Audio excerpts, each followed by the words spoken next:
Okay, students. So today we are going to start the electric potential energy of the system of charge. मतलब किसी system को बनाने के लिए, किसी चार्जेस से बना हुआ सिस्टम है, उसको बनाने के लिए जितनी अमाउंट ऑफ एनर्जी, जितने अमाउंट ऑफ वर्क डन की जरूरत होगी, वही उसकी इलेक्ट्रिक पोटेंशियल एनर्जी होगी। जैसे सबसे पहले टू पार्टिकल सिस्टम के बारे में पढ़ा जाए। जैसे दो पार्टिकल्स हैं, एक पार्टिकल ये है पार्टिकल, इसको मान लेते हैं चार्ज Q1 है इसका, और एक दूसरा पार्टिकल है, इसका चार्ज मान लेते हैं Q2 है। ये Q1 और Q2 जो कि एक दूसरे से R डिस्टेंस पे रखे हुए हैं, ठीक है। इस सिस्टम को बनाने के लिए जितनी अमाउंट ऑफ एनर्जी लगी होगी उसी को बोलेंगे electric potential energy of system of charge, ठीक है। कैसे एनर्जी ये लगी होगी? तो सबसे पहले ये दोनों चार्जेस कहां होंगे? ये दोनों चार्जेस होंगे इनफाइनाइट पर, Q1 भी और Q2 भी। अब इनफाइनाइट से इन चार्जेस को यहां तक लाने में जितना वर्क डन करना पड़ा होगा, वही वर्क डन इसकी इलेक्ट्रिक पोटेंशियल एनर्जी के फॉर्म में स्टोर हो जाएगा, ठीक है। तो चलिए इसको समझा जाए और किया जाए। सबसे पहले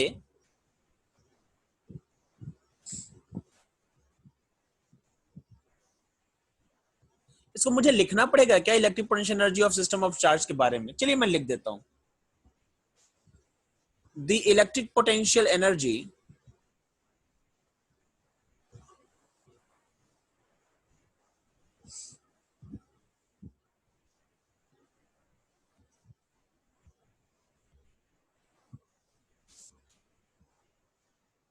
of a system of charge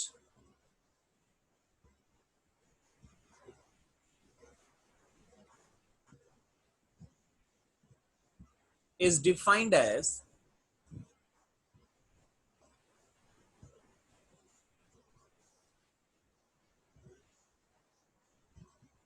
the amount of work done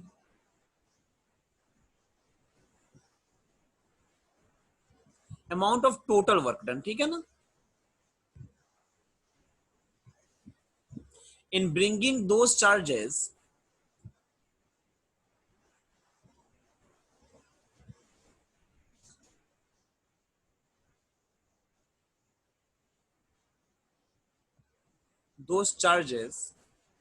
from infinity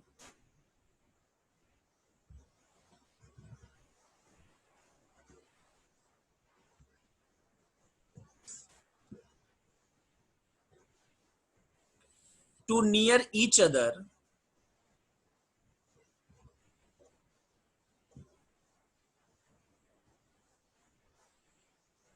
to form the system of charge,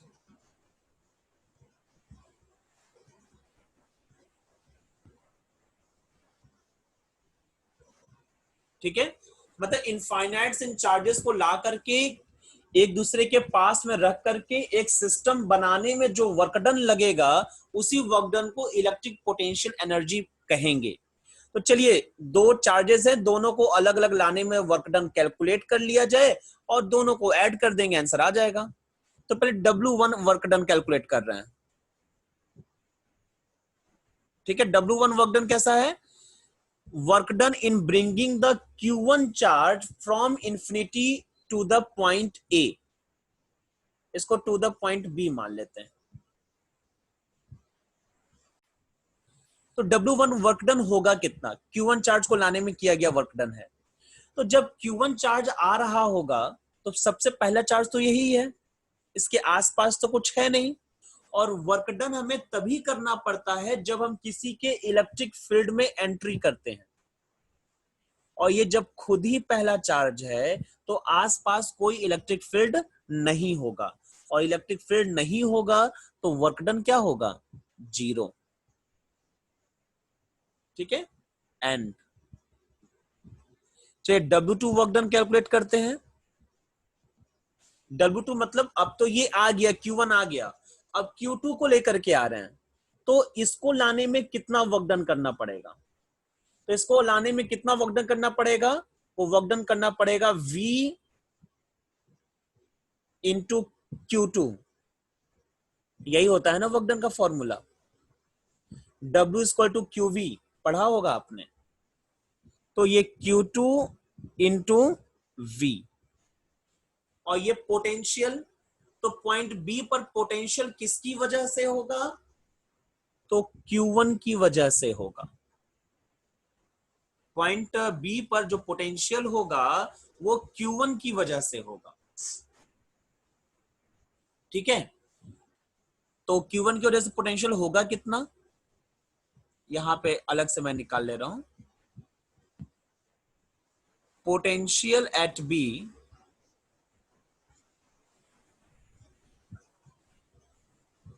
due to Q1, क्या था formula? V equal to 1/4 pi epsilon naught Q1/R। तो यही होगा, पुट कर दिया जाए value 1/4 pi epsilon naught Q1 Q2/R। Therefore electric potential energy U equal to कितना हो जाएगा? W1 plus W2। और अगर आप दोनों को ऐड करेंगे, चूंकि पहला वाला तो 0 है, तो ले दे करके यही आंसर आ जाएगा।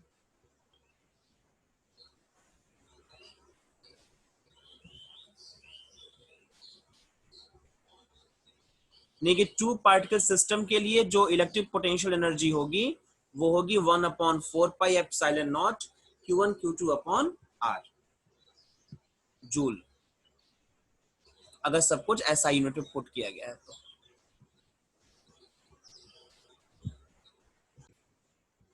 Now here Q1 and Q2 are put with sign। अगर साइन के साथ अगर आप पुट करो तो मैं यहां लिख रहा हूं, for like charges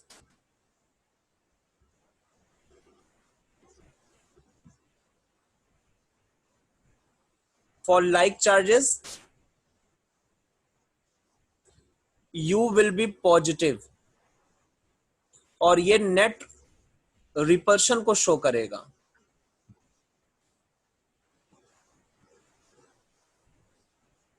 for unlike charges, मतलब दोनों अपोजिट चार्जेस हो, एक पॉजिटिव दूसरा निगेटिव, अनलाइक चार्जेस के लिए यू क्या होगा? निगेटिव होगा। और अगर यू निगेटिव आएगा तो उसका मतलब नेट अट्रैक्शन को ये बताएगा।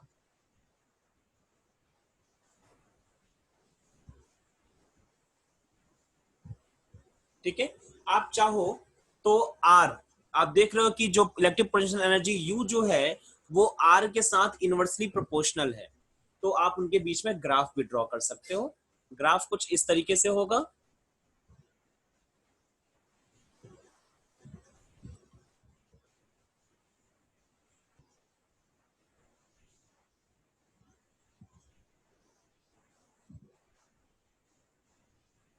ये ओरिजिन हो गया, ये U है, आपको मालूम है some time U is positive and some time U is negative.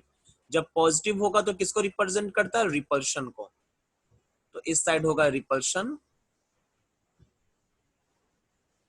और इस साइड होगा अट्रैक्शन, अगर निगेटिव होगा तो।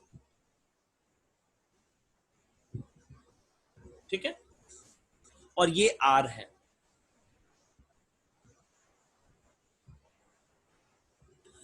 आपको मालूम है कि U किसके फॉर्मूला क्या है? U equal to 1/4 pi epsilon naught Q1 Q2/R। तो आपको यहां दिख रहा है कि U is inversely proportional to R। Inversely proportional है तो ग्राफ तो आपको मालूम है कैसा दिखाई देता है।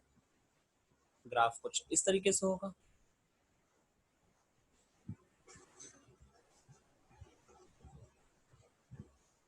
ये लाइक चार्जेस के लिए है, और अनलाइक चार्जेस के लिए कैसा होगा? ये अनलाइक चार्जेस के लिए है, ठीक है ना। लिख देता हूँ लाइक चार्जेस। लाइक चार्जेस को ऐसे भी शो कर सकते हैं, Q1 Q2 is greater than 0, और ये अनलाइक चार्जेस के लिए है।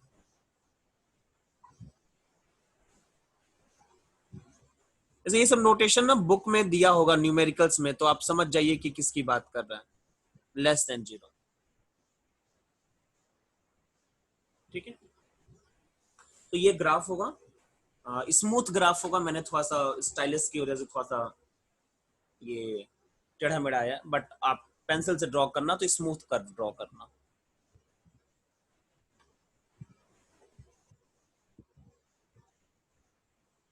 ठीक है, one note point, it is very very important.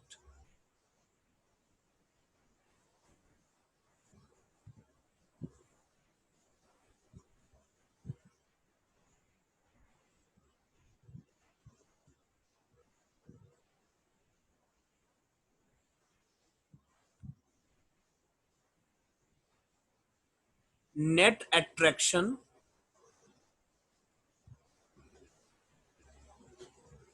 और net repulsion,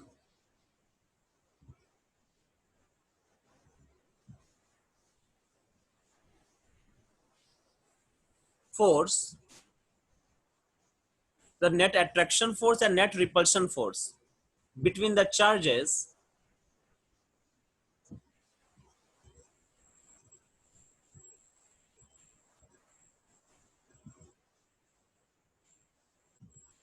can be obtained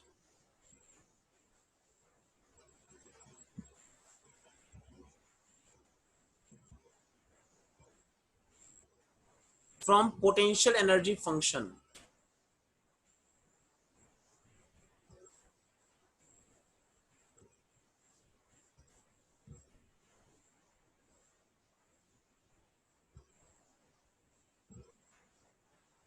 मतलब अगर हमें पोटेंशियल एनर्जी का फंक्शन मालूम हो, एक तरीके से पोटेंशियल एनर्जी अगर हमें मालूम हो, तो हम लोग उसके बीच में नेट अट्रैक्शन या रिपल्सन को भी कैलकुलेट कर सकते हैं। कैसे?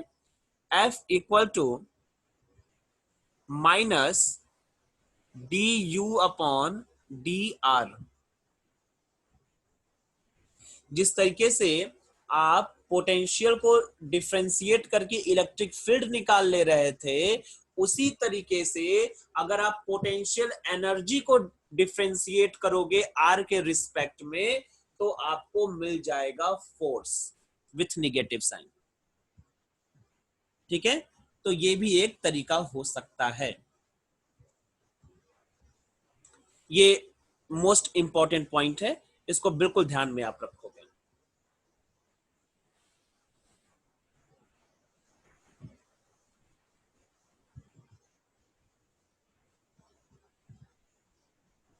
ठीक है, अभी तक जो हम लोगों ने देखा,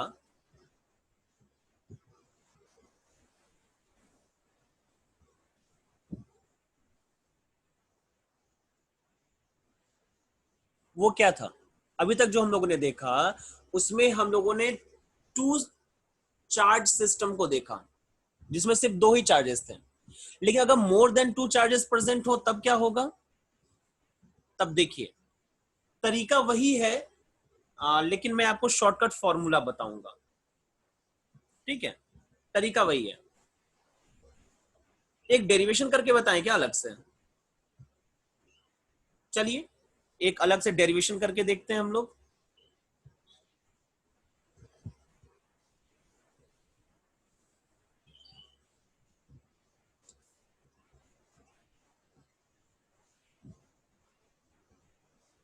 इलेक्ट्रिक पोटेंशियल एनर्जी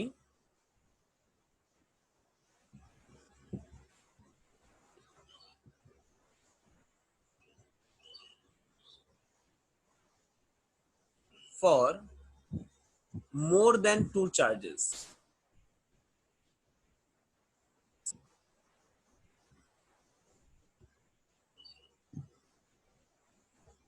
सिस्टम। ये बड़ा अच्छा लगता है लिखने में, सिस्टम।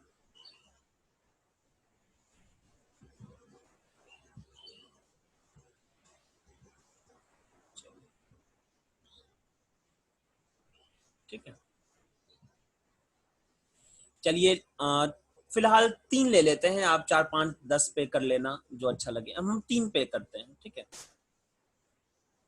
चलिए ले लेते हैं 3 चार्जेस का सिस्टम, रैंडमली ले लेंगे कहीं पर भी।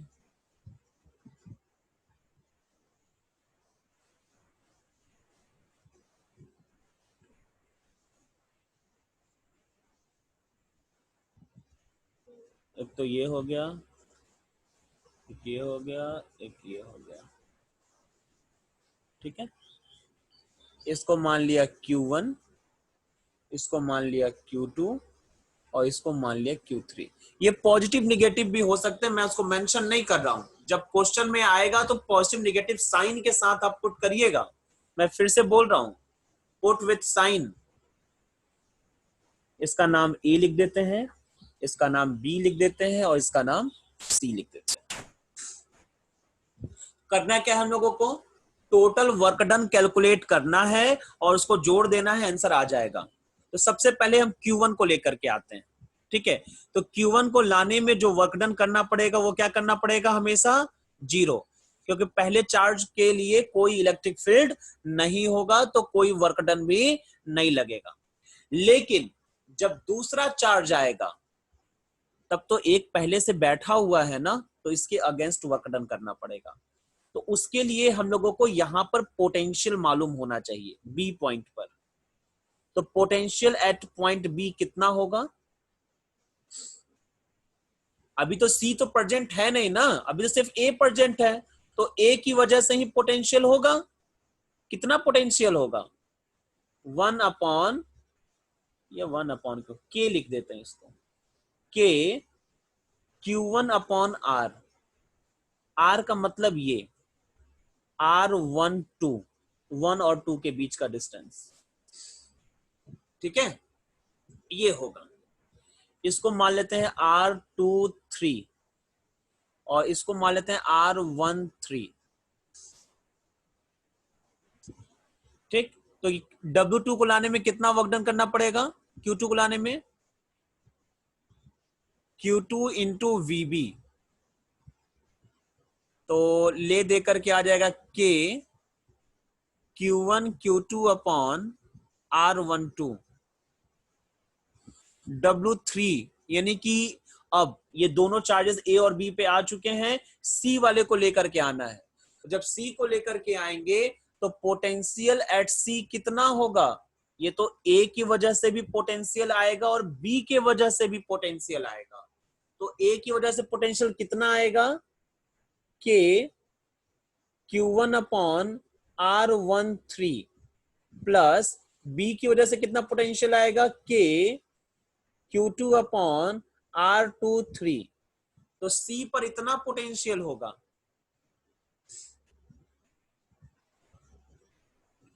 तो फॉर्मूला क्या हो जाएगा, Q3 multiply with K Q1 upon R13 plus K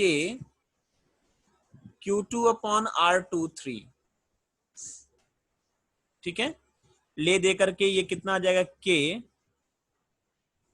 Q1 Q3 upon R13 plus K Q2 Q3 upon R23। तो नेट देयरफॉर इलेक्ट्रिक पोटेंशियल कितना हो जाएगा, तीनों को ऐड कर दें, तो तीनों को ऐड करोगे तो क्या मिलेगा, देखो के तो भैया सब में कांस्टेंट है, बाहर कर लिया, ठीक है। अब ब्रैकेट के अंदर क्या बचेगा, पहले वाले में Q1 Q2 अपॉन R12, दूसरे वाले में Q1 Q3 अपॉन R13, तीसरे वाले में Q2 Q3 अपॉन R23, यही बचेगा ना। तो ये 3 चार्जेस सिस्टम के लिए है। अच्छा, दिमाग में आ रहा होगा ना कि अरे यार अगर 4 चार्जेस आ जाएंगे तब तो और डिफिकल्ट हो जाएगा। देखो डिफिकल्ट नहीं होगा, अभी पैटर्न को समझो। अब एक पैटर्न ऐसा बताऊंगा कि सारे क्वेश्चंस लग जाएंगे, चाहे वो 10 चार्ज क्यों ना हो। तो मान लो 4 है, Q1, Q2, Q3 और Q4, 4 चार्जेस हैं। तो देखो फॉर्मूला कैसे लिखेंगे, U equal to K bracket, समझना आराम से, Q1 Q2 Q1 Q3 Q1 Q4। ठीक है, कैसे लिखा जाए यहां पर, Q1 Q2 upon R12 plus Q1 Q3 upon R13 plus Q1 Q4 upon R14 plus, ये Q1 का काम खत्म। ठीक, Q1 का काम खत्म, अब ये खत्म हो गया। अब देखो, अब Q2 का ये चीज को, Q2 Q3 and Q2 Q4। अब लिखो Q2 Q4 Q3 सॉरी पहले, R23 plus Q2 Q4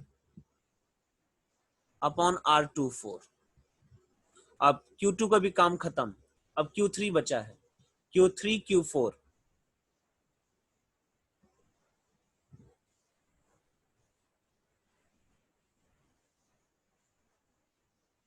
Q3 का भी काम खत्म, अकेला Q4 किसके साथ मल्टीप्लाई करें, किसी के साथ नहीं, तो खत्म, प्रोसेस एंड। ठीक है, तो ये जो फॉर्मूला हो जाएगा, ये 4 चार्जेस सिस्टम के लिए भी लगाया जा सकता है। पैटर्न अगर आपको समझ में आ गया तो आप 4 क्या, आप 10 के लिए भी इसी पैटर्न को फॉलो कर सकते हो। ठीक है, ये बहुत आसान सा टॉपिक था और इस पे बेस्ड आपको ढेर सारे क्वेश्चंस मिल जाएंगे, ढेर सारे न्यूमेरिकल्स मिल जाएंगे जिसको आप सॉल्व कर सकते हो, अपना आंसर मिल जाएगा। ठीक है।